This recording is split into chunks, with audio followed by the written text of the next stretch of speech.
தேவி திரௌபதி சொல்வாள், ஓம் தேவி பராசக்தி ஆணையுரைத்தே, அந்த பாவி துச்சாதனன் செந்நீர், அந்த பாழ் துரியோதனன் ஆக்கை ரத்தம் மேவி இரண்டும் கலந்து குழல் மீதினிற் பூசி நறு நெய் குளித்தே சீவி குழல் முடிப்பேன் யான், இது செய்யும் முன்னே முடியேன் என்றுரைத்தார்.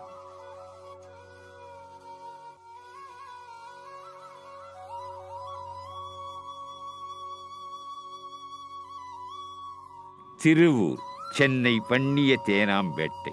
திருக்கோயில் அருள்மிகு திரௌபதி அம்மன் திருக்கோயில். கருவறை ஸ்ரீ திரௌபதி அம்மன். பரிவார சந்நிதி ஸ்ரீ அர்ஜுனன் ஸ்ரீ திரௌபதி அம்மன். கருவறை மண்டபத்தில் ஸ்ரீ ராஜகணபதி ஸ்ரீ ராம பக்த அனுமன். காவல் தெய்வம் ஸ்ரீ போத்துராஜா. தனிச்சந்நிதி ஸ்ரீ குபேர விநாயகர். தனிக்கோயில் ஸ்ரீ கிருஷ்ணசுவாமி பெருமாள் தேவஸ்தானம். தனிக்கோயில் ஸ்ரீ அமிர்த சஞ்சீவி ஆஞ்சநேயர். காலம் சுமார் 200 ஆண்டுகள்.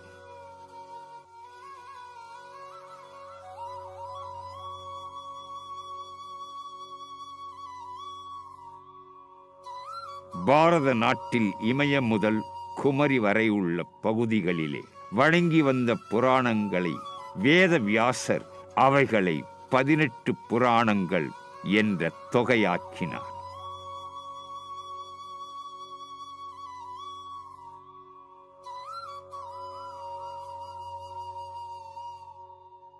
புராண கதைகள் பல வேதத்துக்கு முற்பட்டவை. புராணம் என்ற சொல்லுக்கு பழமையான வரலாறு என்பது பொருள்.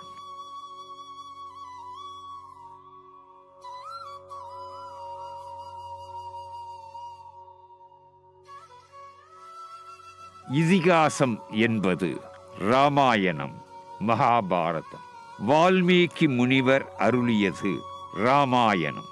வேத வியாசர் அருளியது மகாபாரதம். ரிக், யஜூர், சாம, அதர்வ என்பது 4 வேதங்கள்.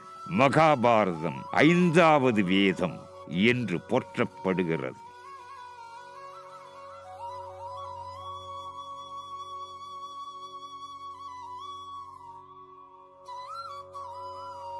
இவர்கள் இப்படி வாழ்ந்தார்கள் என்பதுவே இதிகாசம் என்று பொருள்படும். மக்களின் வாழ்க்கைக்கு, வாழ வேண்டிய நெறிகளுக்கு வழிகாட்டியாகவும் அமைந்த நூல் இதிகாசங்கள். தர்மத்தின் வாழ்வுதனை சூது கவ்வும், தர்மம் மறுபடியும் வெல்லும். இந்த சூளுரையை சற்றே சிந்தனை செய்தால் இது திரௌபதியிடமிருந்தே தொடக்கமானதாக நினைக்கத் தோன்றுகிறது. எந்த ஒரு தேக சம்பந்தம் இல்லாமல் தோற்றமானவர்களே பஞ்ச கன்னிகையர் என்பவர்கள். அவர்கள் அகல்யை, தாரை, சீதை, மண்டோதரி, திரௌபதி என்பவர்கள். இவர்களுள் சீதை ராமனுடன் இணைந்திருப்பதும் தனித்துவமாக மகாலட்சுமியாக கோயில்களில் அமைந்திருப்பதும் உண்டு.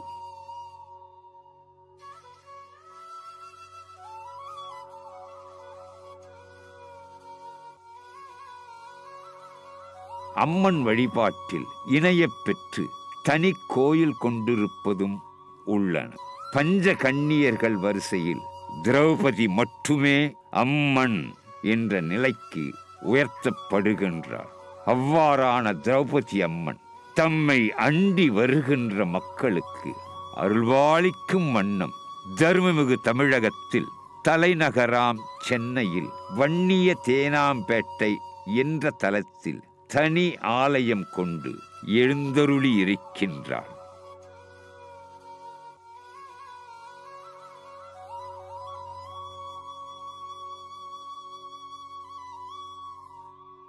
இதில் திருக்கோயில் என்று குறிப்பிடாமல் அருள்மிகு ஸ்ரீ திரௌபதி அம்மன் ஆலயம் என்பதாக அமைந்திருக்கிறது. ஆன்மீக தத்துவத்தின் வெளிப்பாடு இது என்றே தோன்றுகின்றது. கோயில் என்பது கோ இல் என்பதாக பிரிக்கப்படுகின்றது. கோ என்பது தலைவன், இல் என்பது வீடு. தலைவனான இறைவன் குடிகொண்டிருக்கும் வீடு.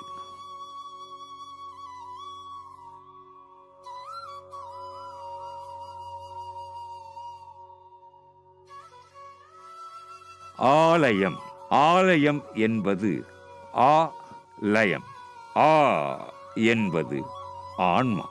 லயம் என்பது அது லயிக்கும் இடம். ஆலயம் ஆன்மா லயிக்கும் இடம். அருள்மிகு திரௌபதி அம்மனின் ஆலயம் என்பது அகில மக்களின் ஆன்மா லயிக்கும் இடம் என்பதனை உணர்ந்து கொண்டால் அம்மனின் அருளாடல்களையும் அறிந்து வாழ்வில் உய்யலாம்.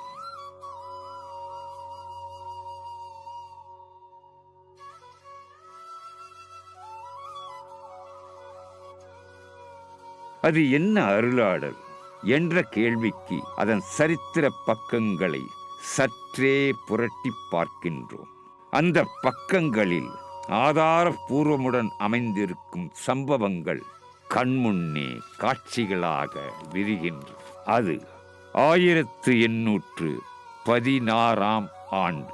அந்த ஆண்டின் கணக்கின்படி முதலில் இங்கிருந்தது கிருஷ்ணசுவாமி தேவஸ்தானம். கோயிலைச் சுற்றிலும் கண்காணும் தொலைவு எல்லாம் பசுமை புரட்சி. எந்தவித குடியிருப்பும் இல்லாமல் இருந்த விவசாய நிலம். அதில் கிடைத்தவைகளே கிருஷ்ணனுக்கு நைவேத்தியமாயின.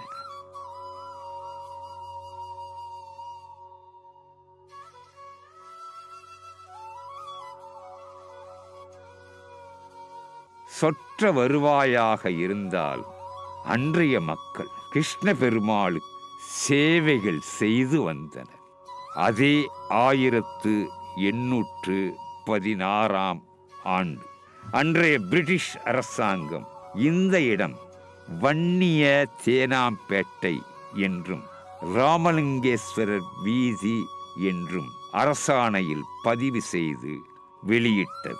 நாளடைவில் கிருஷ்ணன் சுவாமி தேவஸ்தானம் இருக்கும் வீதியும் கிருஷ்ணசுவாமி பெருமாள் கோயில் தெரு என்றும் பதிவாயின.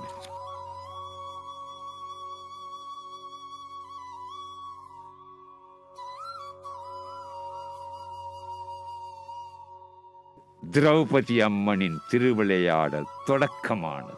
சுந்தர ரூபிணியான திரௌபதி அம்மன் ஸ்வயம்பு சிலாரூபமாக வந்தருள கிருஷ்ணசுவாமி பெருமாள் வளாகத்தில் அந்த அம்மனை வைத்து வழிபாடு செய்து வந்தனர் ஊர் மக்கள். கண்ணன் சகோதரன், திரௌபதி சகோதரி. இது ஒரு தெய்வீக உறவு முறை. அதன் பின்னர் திரௌபதி அம்மன் ஏகாந்த நிலையில் அமர்ந்த இடம் கிழக்கு திசை நோக்கிய ஓர் ஓலை குடிலில்.